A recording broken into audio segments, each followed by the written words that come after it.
Viewers, I would like to welcome you to a series of programs that will be looking at integrated soil fertility management over the next couple of weeks.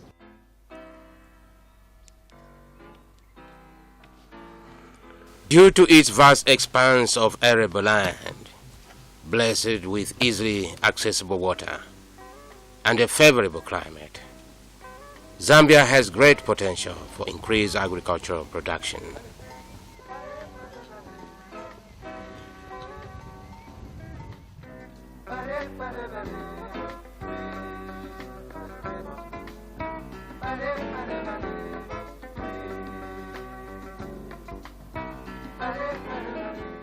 The Zambia Agricultural Research Institute, ZARI in short, is one of the 9 departments in the Ministry of Agriculture and Livestock. ZARI has the mandate to provide agricultural services and conduct public good as well as farmer demand-driven research in soils, crops, plant protection, and farming systems. The overall objective of ZARI is to generate and adapt crop, soil, and water technologies and provide agricultural services in order to increase agricultural productivity and diversify production. No other sector has the potential to impact so positively on national food security and incomes for the majority of the population.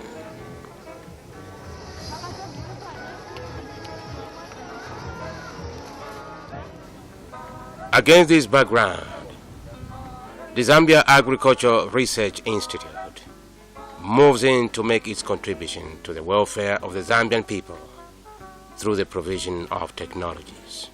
Working with partners such as the University of Zambia, Mlungushi University, the Zambia National Farmers Union, and others, ZARI has formed what is known as the Zambia Soil Health Consortium, which would tackle issues related to integrated soil fertility management. Integrated soil fertility management is very critical in the production and productivity of crops.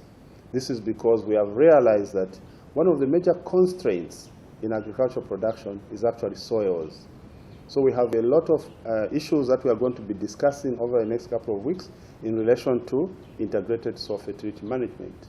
Some of the options that we find in integrated soil fertility management are like conservation agriculture, management of acidic soils, fertilizer use, be it the types and where to use such fertilizers, use of agroforestry systems in soil health management, organic, inorganic combinations of fertilizers. We do realize that if farmers just use inorganic fertilizers, sometimes the yields may still go down because of the levels of organic matter in the soil.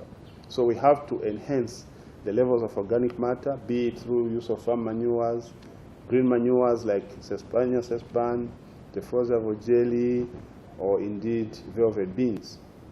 We'll also be discussing issues related to soil testing. It's very important that farmers test their soils because that way they will be knowing what to apply, how to apply, and what kind of crops to grow. And also, we want to talk about the integration of integration of legumes into the farming systems. This is important because we need to look at diversification as we look at issues related to integrated soil fertility management. Its overall objective is to generate and adapt crop and soil technologies in order to increase agricultural productivity and diversify production. This is the department that provides its services to the general public through its technical divisions.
Zambia's agriculture has great potential to enhance economic growth and contribute to poverty reduction.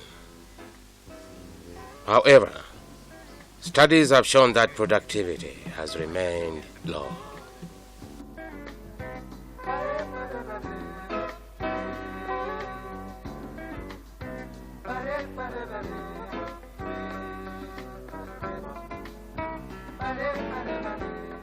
Given agricultural potential as a possible leading source of employment and its contribution to the incomes of the majority of small-scale farmers, low agricultural productivity somehow has contributed to high levels of poverty among small-scale farmers who directly depend on agriculture for their livelihoods. Low productivity can be attributed to a rapid decline in soil productivity, among other factors like soil degradation, as a result of long-term practices that are not sustainable. You don't have to plow your land using a plow or a tractor, because what happens then is you are getting too deep and you are bringing the subsoil from under there, mixing it with the little layer of fertile soil at the top. So as a result, as you go on and on, you find that your soils will be degraded and your yields will start going down. Low soil fertility and rapid nutrient depletion present a huge obstacle to securing the much-needed harvest by the farmers. Good agricultural practices in terms of managing soil fertility is very important for Zambian smallholder farmers. This is because soil fertility decline on most smallholder farms is a fundamental biophysical root cause of the declining per capita food production. This has further been compounded by the effects of climate change that have contributed to frequent droughts and, in some cases, increased floods. Like in many African countries, Zambia's agriculture stands at crossroads. Either food security will remain elusive, or decisive actions can be taken to assist small-scale farmers to grow more and more valuable crops. Improving access to fertilizers is a necessary countermeasure, particularly when farmers develop skills in selecting which fertilizers are required and how best to derive benefits from their application. But in the wake of rising fuel prices, high rates of rural poverty, underdeveloped farm imports, and commodity markets, farmers are unable to afford the fertilizers as they have become expensive. An integrated approach to resolving this problem and thereby increase farmer yields is the right way to go. Integrated soil fertility management, commonly referred to as ISFM, presents options that can improve crop productivity of the farmer. Integrated soil fertility management is a combination of practices for managing soil fertility. And what it is that you are combining the use of fertilizers, these chemical fertilizers. You are also combining with organic matter, organic manures. You are also combining with improved seed. And then you are also combining with the knowledge of how to adapt the combination of these things here to local conditions.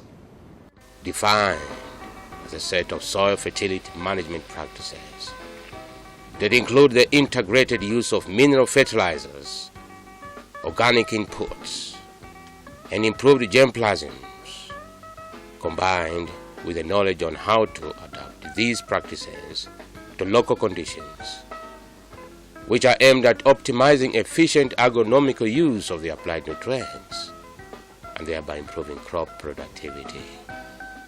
ISFM advocates for improving agronomic efficiency.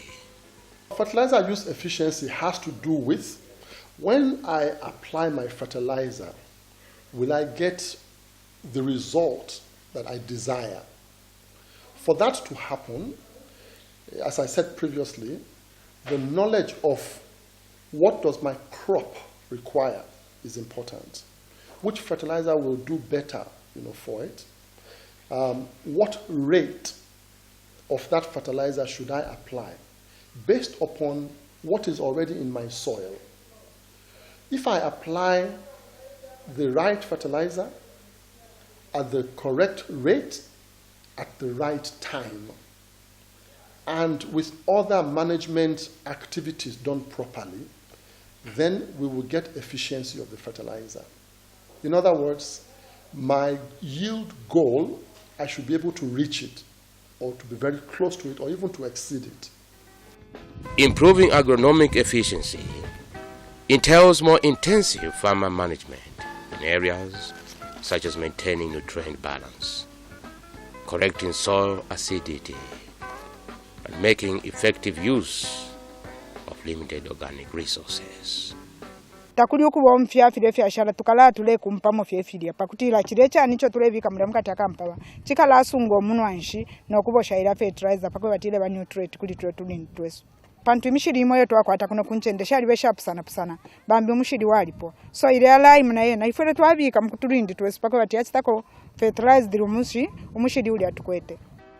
Key principles that underpin ISFM include use of mineral fertilizers, the use of low input methods for soil fertility improvement, the integration of fertilizer and organic resources, use of improved germplasm, use of organic inputs such as animal manure. Recognition of local adaptation is important to consider because of need to take into account variability between farms in terms of farming goals and objectives, land size, resource endowments of the farmers, and the biophysical environment, with emphasis on context-specific adaptive responses.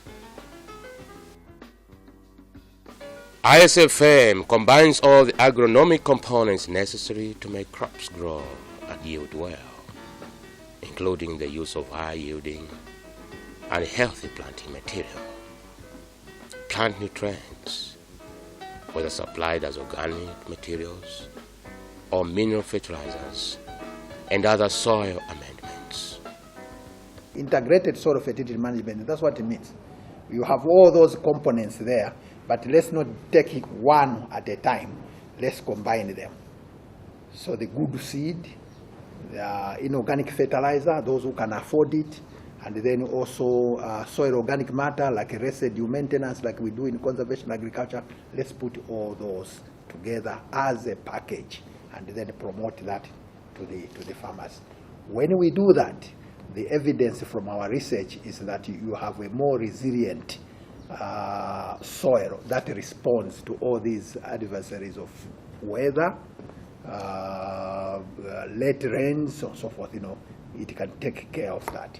When ISFM is implemented successfully, productivity is increased and less land is required to achieve a given level of production. The impact is a sustainable improvement of food security, increased farm incomes, and lower food prices, which in turn benefit the entire population at national level.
sharp. And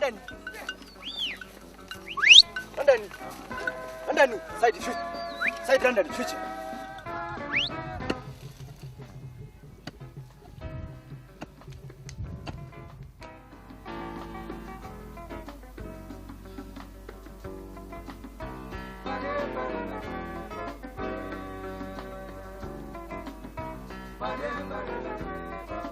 Soils vary tremendously on their ability to supply nutrients to plants. When soil has low ability to provide plants with one or more nutrients, it is usually the practice to apply these nutrients to the soil in the form of fertilizers in order to increase crop yields.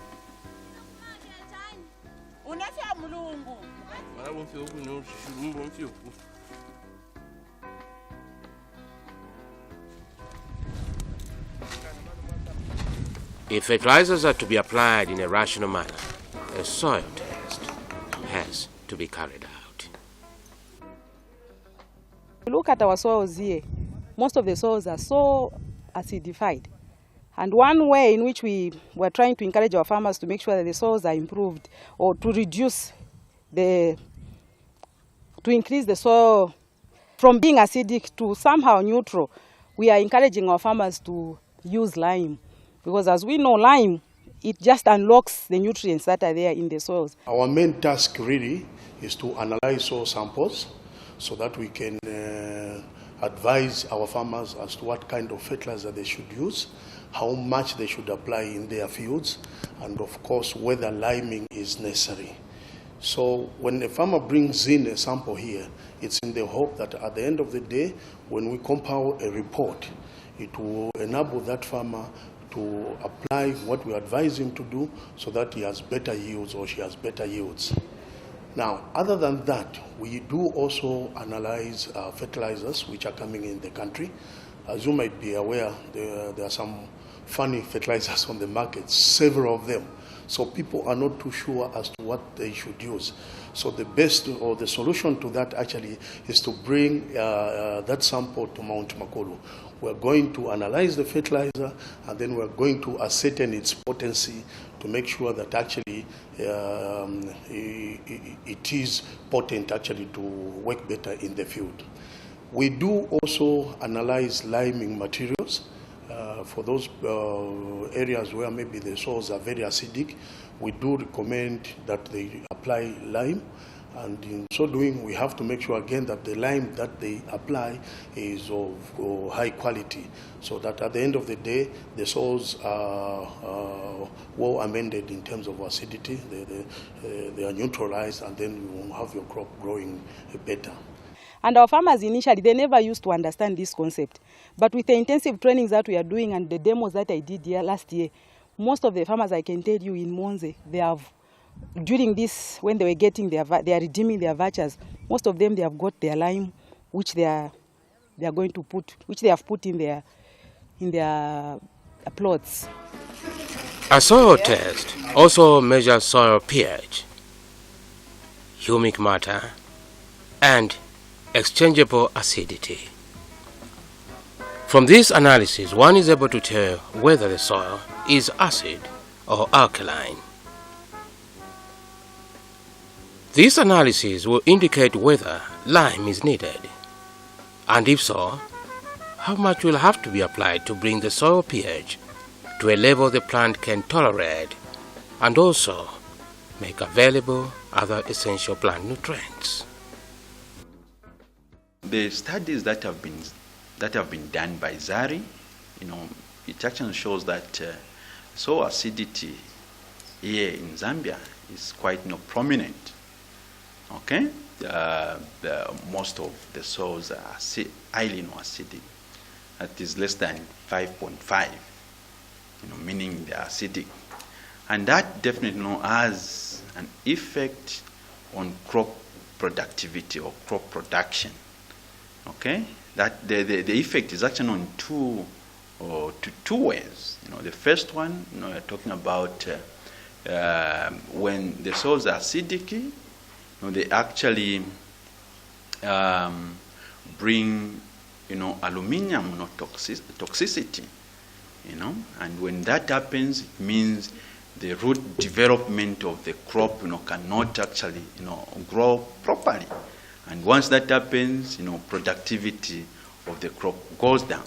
When soils are acid, there are a number of things that happen. Acidic water is able to dissolve a lot of the soil particles and release some of the nutrients that are present in the soil. So when the soil is acidic, the nutrients from the soil are easily released, and if it's in an area with a lot of rainfall, those nutrients that are released will be washed away. And with time, you find that those soils become depleted of nutrients and their fertility drops. Phosphorus is one element which is very vital in the crop production, in the sense that it's responsible for root development. The strength of when a crop is in the root system. So if that element is missing, you will find that the crop won't really be healthy. We do an experiment actually, and then we determine phosphorus from the solution that we extract from the soil. We then take it to our machine, which is our Lambda UVVs 25, where now we do the actual analysis to get a value. That value will tell us whether the value of P is deficient or if it's enough, or even when it's in excess, we'll be able to tell. So again, this all now boils down to the fact that a farmer will know to say, I have to add so much phosphorus in my soil. The other most important experiment that we do is nitrogen determination. The vegetation out there looks green because of nitrogen. So this is one element also that we look for in the soil. So when we get a sample from a farmer, we again proceed with a technique to actually determine nitrogen in the soil. Again, it will tell us how much nitrogen, is in the soil, and consequently, how much a farmer should add in order to replenish the nitrogen, which might be deficient or maybe just enough. So from all these now, we come up with a report. And this report will actually look at all other aspects of what we've done, and then we'll recommend to a farmer as to how much or what kind of lime he should use first, how much lime he should use, and what type of lime he should use. From there again, we'll go on to tell him what kind of fertilizer he should use, how much he should apply, and even the mode of application. And then, of course, we do recommend on how you should carry on with the management of resource, so that at the end of the day, if he's doing some crop rotation and rotating his crop, then he will have better yields. The ultimate goal of soil testing is to obtain a value that will help to predict the amount of nutrients needed to supplement the nutrient supplying capacity of the soil, such that maximum economic yield is achieved. Sure.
Soybean may be a new crop for most small-scale farm families. not many are growing this crop yet. The plant grows to a height of 50 to 60 centimeters and does well in most provinces.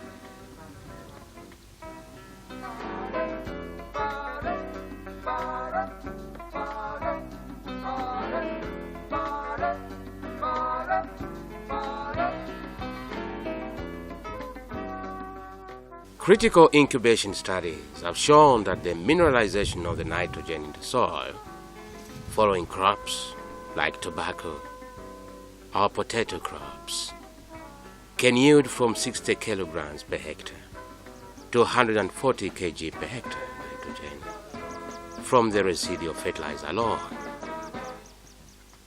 Soybeans, under certain circumstances, do need a modicum of available nitrogen. This is what we're talking about when we talk about inoculant.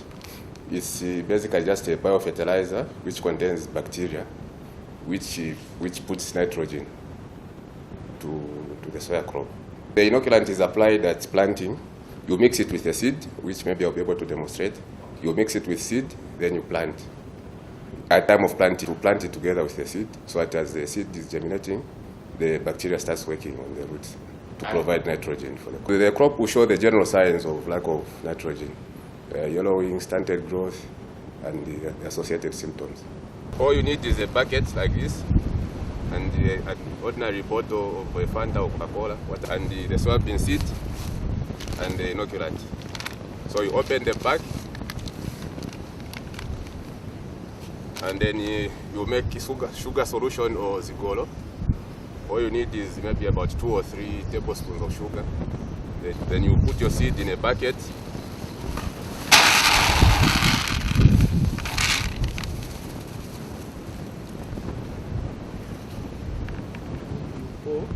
And then you open your, making sure it's well mixed first before you mix it with the seed.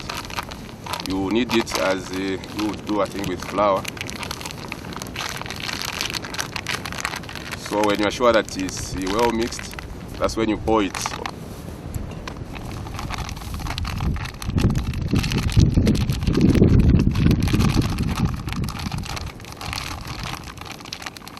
I'm not going to pour all of it here because remember, this is supposed to be for 50 kg of seed.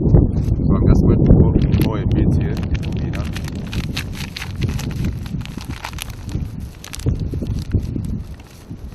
So if you had 50 kg of seed, for example, or 25 kg, you can spread it on a sack or a tent.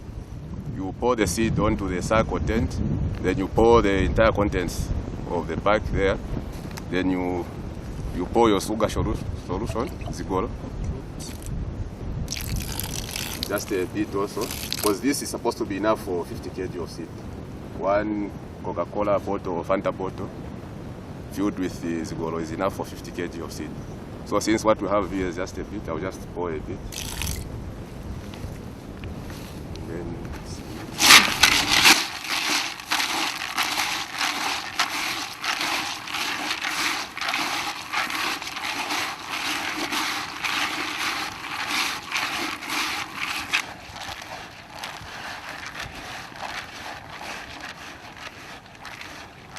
if I had 50 kg of seed here spread out on a tent or a sack, this pack was going to be enough. Together with the sugar solution, you could either use a shovel or with your bare hand.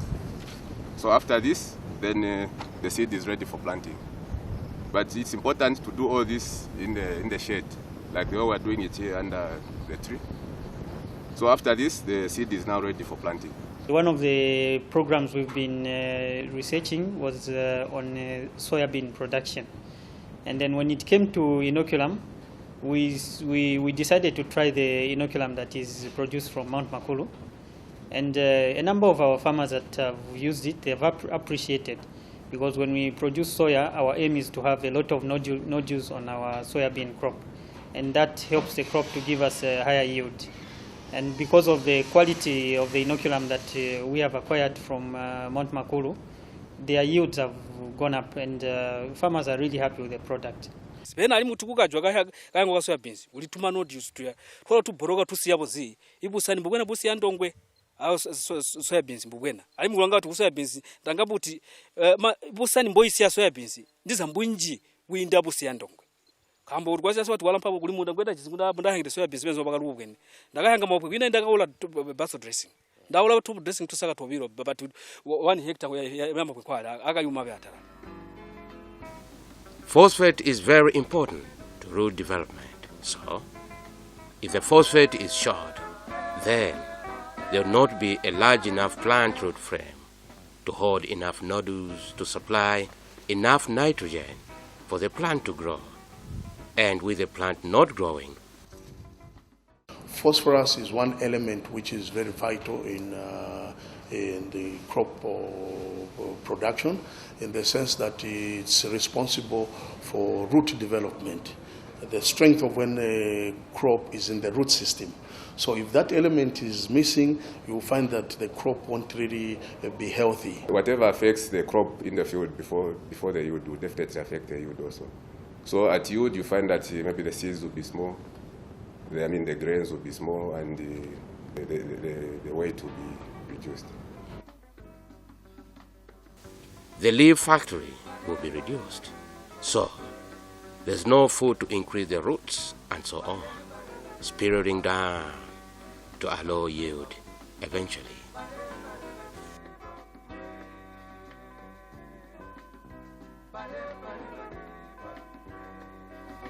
Clever.